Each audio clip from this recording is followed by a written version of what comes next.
Hello વિદ્યાર્થી મિત્રો, ગયા લેક્ચરમાં આપણે સ્વાધ્યાય 6.4 એનો પ્રશ્ન નંબર 1 અને 2 ભણ્યા હતા. આજે આપણે પ્રશ્ન નંબર 5 ભણવાનો છે. ત્રીજો અને ચોથો પ્રશ્ન સાબિતી વાળો છે, જે આપણે ભણવાનો હોતો નથી. તો એ પાઠમાં રકમ વાંચી લઈએ કે ડી, ઈ અને એફ અનુક્રમે ત્રિકોણ એબીસી ની બાજુઓ એબી, બીસી અને સીએ ના મધ્ય બિંદુઓ છે. એટલે આપણને ત્રિકોણ એબીસી આપેલો છે. આ ડી, ઈ અને એફ એબીસી ના મધ્ય બિંદુઓ છે. હવે મનફામ ડીએફ નથી લેવાના. આપણને રકમમાં કીધેલું છે કે એબીસી ની બાજુઓ એબી, બીસી અને સીએ ના મધ્ય બિંદુઓ છે અને અહીંયા લખ્યું છે અનુક્રમે. એનો મતલબ એવો થાય કે ડી છે ને ઈ એબી નું મધ્ય બિંદુ લેવાનું, ઈ બીસી નું મધ્ય બિંદુ લેવાનું અને એફ સીએ નું મધ્ય બિંદુ લેવાનું. તો આપણે આકૃતિ બનાવીએ તો એબી નું મધ્ય બિંદુ ડી, તો આપણે અહીંયા વચ્ચે ડી લખી નાખવાનો. ત્યારબાદ બીસી નું મધ્ય બિંદુ ઈ, બીસી નીચે છે એટલે વચ્ચે અહીંયા ઈ આવશે મધ્ય બિંદુમાં. અને એસી નું મધ્ય બિંદુ સી એટલે એસી કહેવાય, એનું મધ્ય બિંદુ એફ અહીંયા આવશે. આ ત્રણેય મધ્ય બિંદુને આપણે જોડી દઈએ એટલે અંદર એક બીજો નાનો ત્રિકોણ બનશે. રકમ સમજાઈ ગઈ? ડી, ઈ, એફ ત્રિકોણ એબીસી ની બાજુઓના મધ્ય બિંદુ છે. આગળ રકમ વાંચીએ કે ત્રિકોણ ડીએફ અને ત્રિકોણ એબીસી ના ક્ષેત્રફળોનો ગુણોત્તર શોધો. એટલે આપણને આ જે નવો ત્રિકોણ મળ્યો નાનો, ડીએફ નું ક્ષેત્રફળ અને મોટો જે ત્રિકોણ છે એબીસી, બંનેના ક્ષેત્રફળનો ગુણોત્તર શોધવાનો છે. આવો દાખલો આપણે બીજો દાખલો ભણ્યા હતા, એની જેવો જ છે, ક્ષેત્રફળના ગુણોત્તર વાળો. પણ એમાં અને આમાં ફરક કેટલો છે કે એમાં આપણને કંઈક માપ આપ્યું હતું ગયા દાખલામાં કે b = 2cd ને એવું બધું. આમાં એવું કંઈ આપ્યું નથી. એમાં પણ આપણે સંગતતા બનાવવાની જરૂર પડી હતી અને આમાં પણ આપણે સંગતતા બનાવવી પડશે. પણ સંગતતા બનાવવા માટે પહેલા તમને એક નિયમ સમજાવી દઉં ધોરણ 9 નો, જેની જરૂર પડશે. કયો નિયમ? તો નિયમ તમારો ધોરણ 9 માં એવો આવતો હતો કે અહીંયા જ્યારે કે બે મધ્ય બિંદુને આપણે જોડીએ તો આ ડીએફ અને આ બીસી સમાંતર થાય, અને આ બંને સમાંતર થાય એટલે એનો મતલબ એવો હોય કે આનું માપ એટલે કે બીસી નું માપ આ ડીએફ કરતા બમણું હોય, એવો નિયમ આવતો હતો. આપણે સમજાવેલું છે કે જો આનું માપ 5 હોય તો આ બીસી 10 થાય. આ ખાલી મેં સમજાવવા માટે લખ્યું છે, રકમમાં કંઈ માપ આપ્યા નથી. એટલે આનું માપ 5 હોય તો આ 10 થાય. એ જ રીતે જો આનું માપ 6 હોય તો આ 12 થાય, અને આ ડી નું માપ ધારો કે કદાચ 4 હોય તો આ કેટલું થાય? 8. આવો નિયમ તમે ધોરણ 9 માં ભણી ગયા હતા. તો હવે આપણે એ જ નિયમનો ઉપયોગ કરીને પહેલા એક તમારે સમીકરણ બનાવવાનું છે. તો એ નિયમ પ્રમાણે આપણે અહીંયા જોવું હોય તો આ બીસી નું માપ કોના કરતા બમણું થાય? ડીએફ કરતા બમણું થાય. તો નીચે લખી નાખવાનું કે બીસી = 2df. આનો આપણે આગળ જરૂર પડશે એટલા માટે બનાવ્યું છે. આને કહેવાનું સમીકરણ નંબર 1. તો આમ વિદ્યાર્થી મિત્રો, આ ખાસ ધ્યાન રાખજો કે આપણે પહેલા આવો સંબંધ બનાવવો પડશે. BC = 2df થાય. આ BC નું માપ આ DF કરતા બમણું હોય, એ તમારા ધોરણ 9 ના નિયમના આધારે આ તમારે સંબંધ ખાસ બનાવવો પડશે. આની જરૂર આપણે આગળ પડશે. બરાબર? આગળ દાખલો જોઈએ. આગળના દાખલામાં આપણે જો શોધવાનું તો શું છે પહેલા એ સમજાવી દઉં કે DF અને ABC એમના ક્ષેત્રફળનો ગુણોત્તર શોધવાનો છે. DF એટલે અંદરનો ત્રિકોણ કહેવાય અને ABC એટલે બહારનો મોટો ત્રિકોણ કહેવાય. બંનેના ક્ષેત્રફળનો ગુણોત્તર આપણે લઘુત્તમ લખાય કે DF નું ક્ષેત્રફળ છેદમાં ABC નું ક્ષેત્રફળ. આ બંનેના ક્ષેત્રફળનો ગુણોત્તર શોધો. ખાસ ધ્યાન રાખજો, આગળ DF છે એટલે ઉપર લખવાનું અને ABC પાછળ છે એટલે નીચે લખવાનું. બંનેનો ગુણોત્તર શોધવાનો. બરાબર? આ શોધવાનું છે. હવે ક્ષેત્રફળનો નિયમ છે એ વાપરવો પડશે. અગાઉ આપણે કીધું તેમ કે દાખલામાં ક્ષેત્રફળનો ગુણોત્તર શોધવાનો છે એટલે બે સમરૂપ ત્રિકોણના ક્ષેત્રફળનો જે નિયમ છે એ વાપરવો પડશે. પણ એ નિયમ ક્યારે વપરાય? જ્યારે તમને બે ત્રિકોણ વચ્ચેની સંગતતા એટલે કે સમરૂપતા ખબર હોય ત્યારે.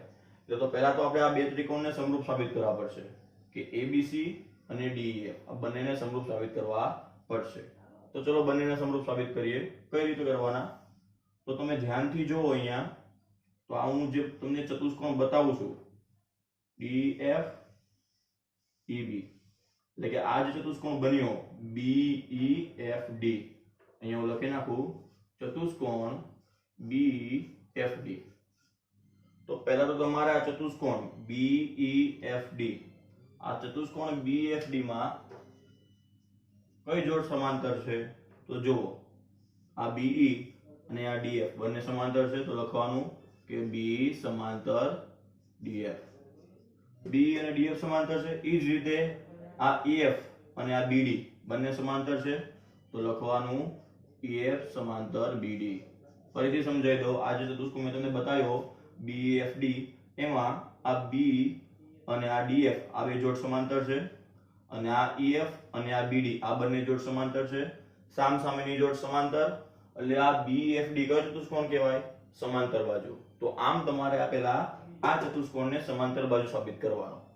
તો આપણે જોઈએ તો એ નીચે લખી નાખવાનું કે માટે ચતુષ્કોણ BEFD કયો ચતુષ્કોણ છે? તો લખવાનું સમાંતર બાજુ ચતુષ્કોણ છે. આ બધું કેમ કરીએ છીએ એ આગળ જેમ જેમ દાખલો ચાલશે તમને ખબર પડી જાય. પણ ખાસ વસ્તુ સમજવાનું, તમારા દાખલાની શરૂઆત ક્યાંથી કરવાની છે. પહેલા BC અને DF વચ્ચેનો સંબંધ લાવવાનો અને ત્યારબાદ આ ચતુષ્કોણ બનાવવાનો. આ ચતુષ્કોણમાં BE અને DF આ બે સમાંતર થાય, EF અને BD આ બે સમાંતર થાય, અને બે જોડ સમાંતર થાય એટલે આ ચતુષ્કોણ સમાંતર બાજુ કહેવાય. હવે કેમ એનો સમાંતર બાજુ બનાવ્યો? તો સમાંતર બાજુ ચતુષ્કોણનો નિયમ છે કે સામ સામેના ખૂણા સમાન હોય. તો તમે જુઓ આપણે અહીં જરૂર કોની છે? B ની અને F ની. કારણ કે આપણે ABC અને DEF વચ્ચે સંગતતા બનાવવાની છે, એટલે આપણે B અને F ની જરૂર છે. તો સામ સામેના ખૂણા સમાન હોય એવો સમાંતર બાજુ ચતુષ્કોણનો નિયમ છે. તો સામ સામેના ખૂણા કયા થાય? B અને F. તો આમ ખૂણો B અને F સમાન થાય, અને બાજુમાં કારણ લખવાનું કે સામ સામેના ખૂણા. તો આવી રીતે ખૂણો B અને F સામ સામેના ખૂણા થાય, અને સામ સામેના ખૂણા સમાંતર બાજુ ચતુષ્કોણમાં કેવા હોય? સમાન હોય. એટલે B બરાબર F. એ જ રીતે જેવી રીતે આપણે B અને F સમાન લાવ્યા છીએ, એ જ રીતે C ની જોડે D સમાન થાય. બરાબર. હવે આ બધી સમજૂતી વધારે લખવાની જરૂર નથી, ડાયરેક્ટ લખી નાખવાનું કે C ની જોડે D સમાન થાય. તો ખૂણો C બરાબર D. એ જ રીતે A ની જોડે કોણ સમાન થાય? E. તો A બરાબર E. બરાબર. પહેલા જે આપણે સમાંતર બતાવ્યું B બરાબર F, એમાં આપણે આખી સમજૂતી લખવી પડે કે આ ચતુષ્કોણ સમાંતર બાજુ ચતુષ્કોણ છે. સમાંતર બાજુ ચતુષ્કોણમાં સામ સામેના ખૂણા સમાન હોય એટલે B ની જોડે F સમાન થાય. બરાબર. પછી લખી નાખવાનું કે એ જ રીતે C ની જોડે D સમાન આવે અને A ની જોડે E સમાન આવે. હું તમને સમજાવી દઉં કેમ સમાન થાય છે, લખવાની જરૂર નથી. જેમ આપણે આ બાજુ સમાંતર બાજુ ચતુષ્કોણ બનાવ્યો છે, બરાબર, એમ આ બાજુ સમાંતર બાજુ ચતુષ્કોણ બને કે ના બને? બરાબર. તો આ સમાંતર બાજુ ચતુષ્કોણમાં આ C અને D સમાન થાય કે ના થાય? સામ સામેના ખૂણા. એ જ રીતે હવે અહીંયા ઉપર સમાંતર બાજુ બને કે ના બને? આ સમાંતર બાજુ ચતુષ્કોણ કહેવાય કે ના કહેવાય? તો એ પ્રમાણે અહીંયા E ની જોડે કોણ સમાન આવશે? M. તો આ જ રીતે જેમ અહીંયા આપણે B અને F સમાન લાવ્યા છે, એ જ રીતે C અને D અને A અને E સમાન થાય. બરાબર. તો જો ખૂણો ખૂણો ખૂણો એટલે ખુ શરતના આધારે આ બે ત્રિકોણને આપણે સમરૂપ સાબિત કર્યા. તો આપણે સંગતતા લખવી પડશે. તો સંગતતા લખવા માટે પહેલા હું કોનું નામ લખી નાખીશ? તો ત્રિકોણ DEF. ત્રિકોણ DEF વચ્ચે કોની નિશાની આવશે? સમરૂપની. ચલો હવે કોણ કોની જોડે સમાન છે? તો B ની જોડે F સમાન છે. બરાબર. F એટલે પાછળ છે, તો આપણે B ને ક્યાં લખવું પડશે? પાછળ. પછી જોઈએ તો C ની જોડે D સમાન છે, એટલે D બરાબર C છે. D આગળ છે એટલે C પણ ક્યાં લખવું પડશે? આગળ. અને E ની જોડે A સમાન છે. E વચ્ચે છે એટલે A પણ ક્યાં લખવું પડશે? વચ્ચે. અને બાજુમાં શરત લખવાની કે ખુ શરતના આધારે આ બે ત્રિકોણ સમરૂપ કહેવાય. એટલે ખાસ ધ્યાન રાખજો, સમરૂપતા સાબિત કરવા માટે આપણે સમાંતર બાજુ ચતુષ્કોણ બનાવ્યો છે. એકમાં તમારે આખી વ્યવસ્થિત સમાંતર બાજુ બને છે બધું દર્શાવવાનું, પછી બીજા બે દર્શાવવાની જરૂર નથી. તો ફરીથી સમજાવી દો કેવી રીતે સંકેત સાબિત કરી. પહેલા તો તમારે જો અહીંયા BEFD આ સમાંતર બાજુ ચતુષ્કોણ છે. સમાંતર બાજુ ચતુષ્કોણ તમારે પહેલા દર્શાવવાનું. કઈ રીતે દર્શાવવાનું? તો BE અને DF આ બે સમાંતર દર્શાવવાના. ત્યારબાદ EF અને BD આ બંનેને સમાંતર દર્શાવવાના. હવે બે જોડ સમાંતર થાય, સામ સામેની બે જોડ સમાંતર થાય એટલે ચતુષ્કોણ કેવો કહેવાય?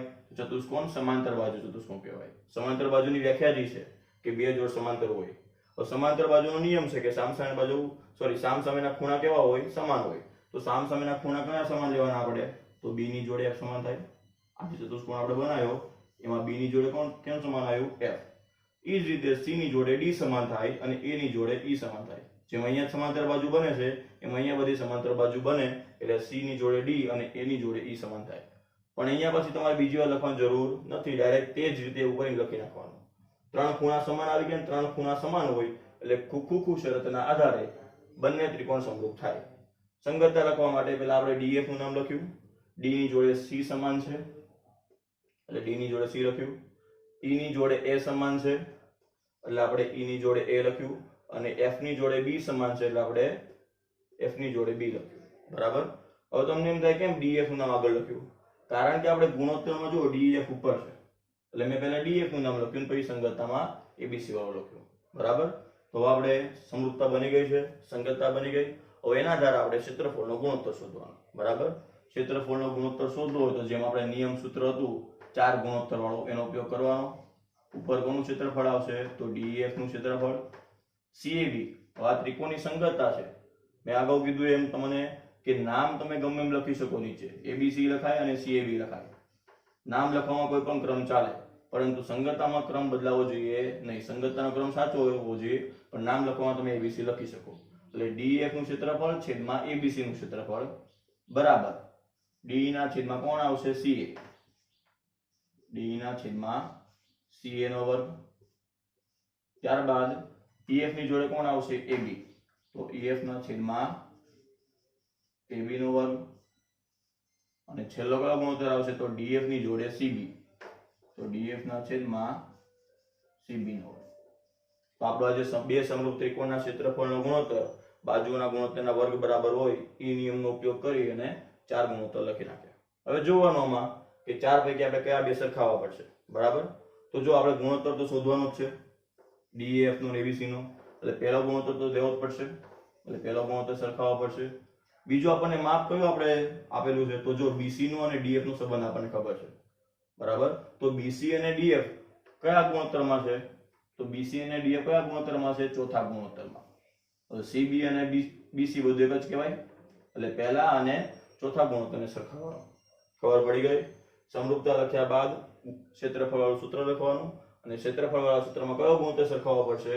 તો ક્ષેત્રફળનો ગુણોત્તર શોધવાનો છે. એટલે પહેલો ગુણોત્તર એની જોડે ડીએફ અને બીસી નો સંબંધ આપણને ખબર છે, એટલે ડીએફ અને બીસી એટલે ચોથો ગુણોત્તર કહેવાય.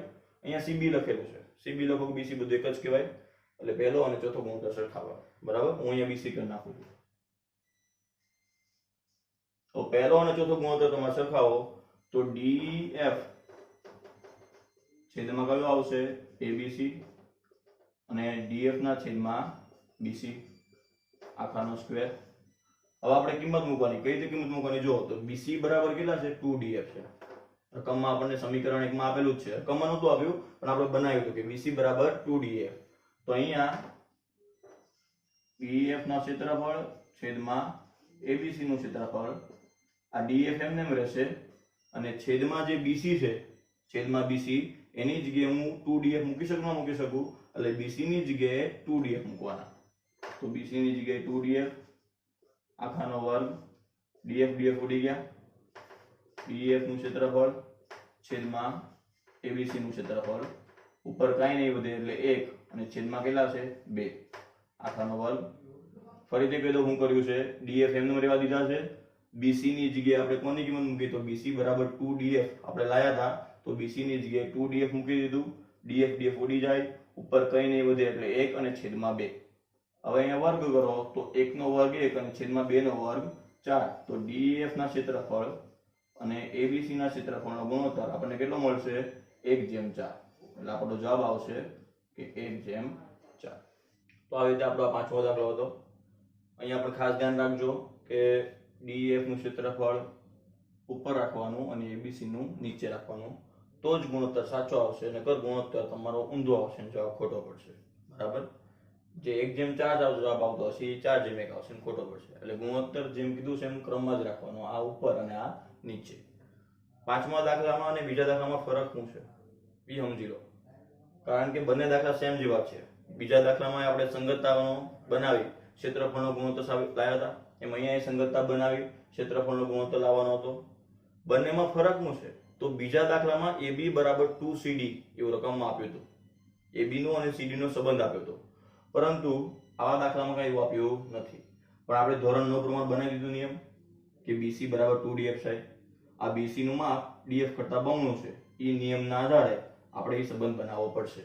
તો બંનેમાં ફરક શું છે? તો બીજા દાખલામાં આવો સંબંધ આપ્યો હતો કે AB બરાબર 2CD, પણ આ પાંચમા દાખલામાં સંબંધ આપ્યો નથી, એ તમારે બનાવવો પડશે મધ્ય બિંદુ વાળા નિયમનો ઉપયોગ કરીને. બરાબર. બીજું કે બીજા દાખલામાં સંગતતા બનાવી સહેલી હતી, યુગ્મકોણના આધારે આપણે સંગતતા બનાવી હતી, પણ આમાં સંગતતા બનાવી થોડીક અઘરી છે, કારણ કે આપણે સમાંતર બાજુનો સાબિત કરવાનું, સમાંતર બાજુ ચતુષ્કોણ છે એવું દર્શાવવાનું, અને એ દર્શાવ્યા પછી સામસામેના ખૂણા લેવાના, એટલે એ રીતે આપણે સંગતતા બનાવી. તો બંને દાખલામાં ફરક આ છે, એમાં સંબંધ આપ્યો તો, આમાં સંબંધ નથી આપ્યો, આપણે લાયા. એમાં સંગતતા બનાવી સહેલી હતી, આમાં સંગતતા બનાવી સમાંતર બાજુ ચતુષ્કોણનો ઉપયોગ કરીને થોડીક અઘરી છે. એટલે બંનેમાં ખાસ ધ્યાન રાખજો. પાછળથી બંને સેમ છે કે સંગતતા આવી જાય પછી ક્ષેત્રફળનો ગુણોત્તર લાવવાનો છે, એમાં અહીંયા ક્ષેત્રફળનો ગુણોત્તર લાવે. બરાબર. એટલે દાખલા બંને સેમ છે, ખાલી થોડોક ફરક છે. આ થોડોક વધારે અઘરો છે અને વધારે થોડુંક ગણવાનું છે. બરાબર. એટલે ખાસ ધ્યાન રાખજો. ફરીથી સમજો તો દાખલામાં કે પહેલા સંબંધ લખવાનો, પછી સમાંતર બાજુ ચતુષ્કોણના નિયમનો ઉપયોગ કરીને ત્રણ ખૂણા સમાન લાવવાના. કયા સમાન આવશે આ યાદ રાખી લેજો, હંમેશા સમાન હોય જ. તો બી ની જોડે આ એફ સમાન હોય, સી ની જોડે ડી સમાન હોય અને એ ની જોડે ઈ સમાન હોય. આ ત્રણ ખૂણા સમાન હોય. ખુખુ શરતના આધારે સંગતતા લખી નાખવાની. પછી ક્ષેત્રફળ વાળો જે આપણે ચાર ગુણોત્તરનો નિયમ છે એ લખી નાખવાનો. ત્યારબાદ આ ગુણોત્તર તો આપણે શોધવાનો જ છે. પછી આપણે સંબંધ કોનો આપેલો છે? તો બીસી નો અને ડીએફ નો. તો બીસી અને ડીએફ એ ચોથા ગુણોત્તરમાં છે, એટલે પહેલા અને ચોથા ગુણોત્તરને સરખાવી દેવાનો. પછી બીસી ની જગ્યાએ 2df મૂકી દેવાનું સમીકરણ 1 પરથી. બીસી બરાબર 2df છે, તો બીસી ની જગ્યાએ 2df મૂકી દેવાનું. ડીએફ ડીએફ ઉડી જાય, ઉપર 1 વધશે, નીચે 2 વધશે, 1 નો વર્ગ 1 અને 2 નો વર્ગ 4. એટલે આવી રીતે આપણને ક્ષેત્રફળનો ગુણોત્તર મળી જાય 1/4. આ દાખલા અઘરા છે, ખાસ પ્રેક્ટિસ કરજો અને સ્ટેપ યાદ રાખજો. તો આવી રીતે વિદ્યાર્થી મિત્રો આપણે પાંચમો દાખલો જોયો, ખાસ પ્રેક્ટિસ કરજો એની અને જાતે ગણજો. બાકીના જે દાખલા બે બાકી છે એ આપણે આવતા લેક્ચરમાં જોઈશું.